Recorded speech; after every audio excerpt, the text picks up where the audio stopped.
Hello, today's date is March 5th, 2008, and I want to record my workout for today. I'm going to go over this real quick, and then I'm going to get into some personal stuff going on real quick. It's about maybe quarter till midnight. And today I ran on my treadmill, did a pretty interesting run today. Well, not an interesting run. I was supposed to do this run. It was supposed to be you were supposed to go 400 meters, 800 meters, and 2,400 meters, all consistently without stopping. And they wanted you to run at a 5 minute and 36 seconds per mile pace at 400 meters, then transition to a 5:51 per mile pace at 800 meters, and then do the remaining 2,400 meters at a 6:06 per mile pace.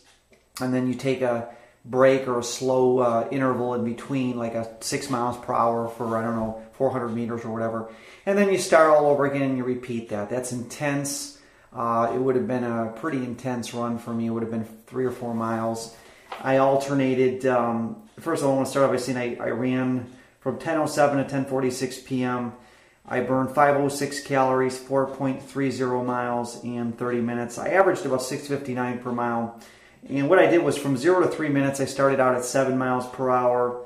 And then I alternated from 3 to 20 minutes. I alternated from 10 miles an hour to 7 miles per hour. And I kept doing that until I got to minute 20. And at minute 20, I alternated from 8 miles an hour to 10 miles per hour. And I did it every minute. I would, slow it down and speed up and slow up and speed down. I kind of formulated my own way of doing things, and it seems to work very well for me. So knock on wood, or knock on steel on my refrigerator here. It's working out good for me, so I'm not complaining.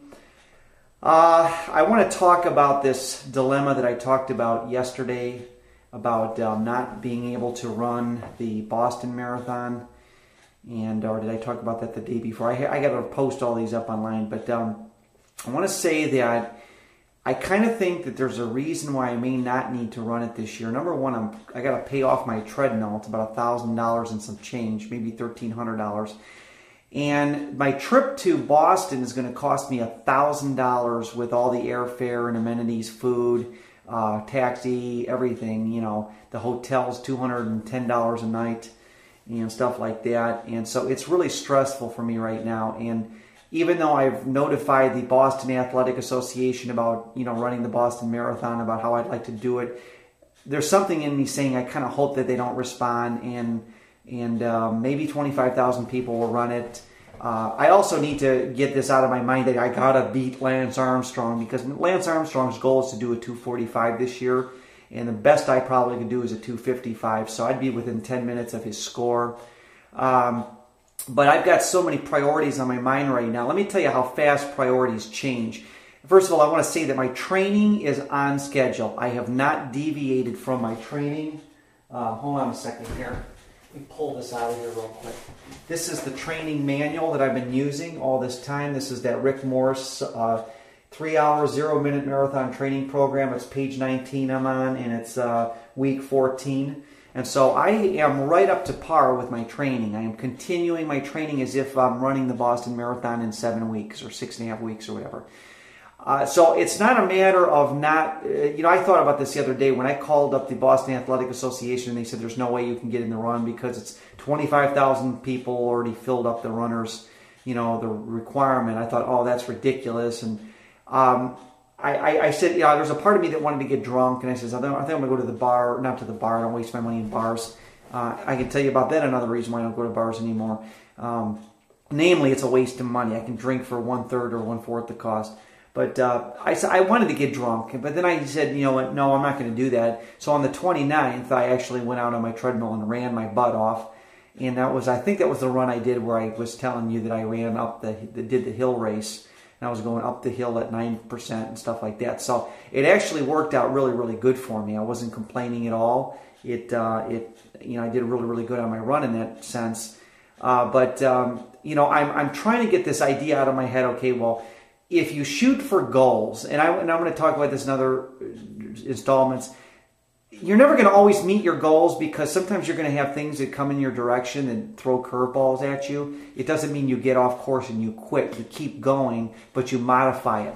A good example was about 6 months ago, not even, maybe 4 months ago, 5 months ago, when I was training to run the half marathon, and then of course I had to run Akron and to qualify for Boston. I ran the Akron Marathon, and then I ran the Columbus Marathon 3 weeks apart. I kept saying, I had a goals list of things to do in July, and I says, I'm going to have a Dodge Charger by the summer of 2008. It's going to get a used Dodge Charger, souped up with the nice rims. I figured it's a good used one. That was one of my goals. And, your goals change because your needs change, and also your values change.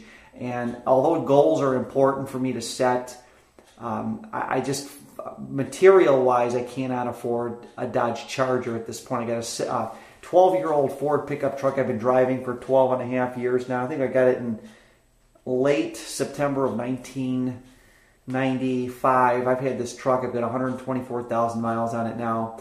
And I just can't afford to buy a new truck. I paid that thing off like back in 97. I paid it off in 2 years. I was so disciplined. I had tons of money in the bank. It was unbelievable. So that being said, I'm just kind of like, just kind of bummed out about a lot of stuff that's happened in my, in the recent, I've been robbing Peter to pay Paul. I've been taking cash advances and, trying to maintain this, like, living independently. I want to get down to Columbus soon, because I can get a job down there and just get out of this mess that I'm in right now. But running is like the thing that I get to fall back on, because running is about the only thing that gets my mind off of all of this shit. I could go back to drinking beer. Like when I was an air conditioning technician in hot Savannah, Georgia, I used to drink 5-6 days a week like crazy. And I was making good money back then. I was making like $12.50 an hour plus all the overtime. And to me, that was great money, because I was able to save and still party and have a good time. But, it was like things have changed since then. And I don't, my running is about the best thing that I got going for me now. And there was, like, even today, I didn't even feel like running. I said, I'm not going to run today. And then I says, you know what, do it. Keep freaking doing it, And that's what I've been doing. So I had a 124-ounce Budweiser this morning at 12 a.m. or something around that time. So knock on wood, I'm not a drunk. But it's just like, it's just irritating, because I feel like, I'm trying so hard to, make my goals happen and everything like that, and make things, work in my favor. But, it's like, I'm going to continue my marathon training like I've been doing, and I'm going to run 4 or 5 marathons, probably 3 of which I will run in the month of May. I know I'm going to run Cleveland for sure, because it's down the street from me. I know I'm going to run the Cincinnati Flying Pig Marathon. I'm positive I'm going to do that one. It's not too far. It's about 250 miles each way. I know I can do Buffalo. Buffalo is 180 miles from Cleveland, and that's a week after Cleveland, so I know I can run Buffalo. And then I think there's a couple other ones that are fairly close that I can run. So there's all kinds of marathons that I can run. And I'd like to maybe, instead of running Columbus this year, I may run the Detroit Free Press Marathon instead, because, again, it's out of state, and I want to get this goal eventually accomplished. Money-wise, I'm not real happy. I've never been. I'm going to start doing videos on this freaking economy, because I've never seen anything so crazy like this. So many people. I go on YouTube, and I've become a YouTube junkie. And you would not believe how many intelligent people are posting videos about the economy, the Bush administration, the soon-to-be Hillary administration, if we have her as president, or whoever, Barack Obama. It doesn't really matter at this point, or even McCain. We're in major trouble in this country financially. And I guess my running is about the only thing that's keeping my mind off of all of this bad stuff. Thank God I don't have any children. And thank God I'm not married yet, but if I do get married, by golly, my wife better have a good job, because I need, and I'll supplement the income or whatever with my income, but it's going to have to be a 2-income household. I can't even fathom the idea of trying to do it on my own. So any employed women interested in dating a guy who likes to run marathons, I can train you, I can help you out, I can even cook for you, but you better have a job. So I get this sometimes, this feeling, I'm running out of time here, that you kind of feel like inside like you're a loser because you're unemployed or you don't. But then I have to smack myself and and realize that there are so many people that are talented, intelligent, that don't have jobs. That you know, my high IQ is higher than average, but you know, that's not paying the bills. You know, it doesn't matter. I'm not going to brag about that. I'm not a member of the Mensa Society, but I consider myself quite intelligent in other areas. But like I said, it doesn't help you financially unless you've got a plan and you're moving. Okay, I got 17 seconds left here. All right, thank you. Bye-bye.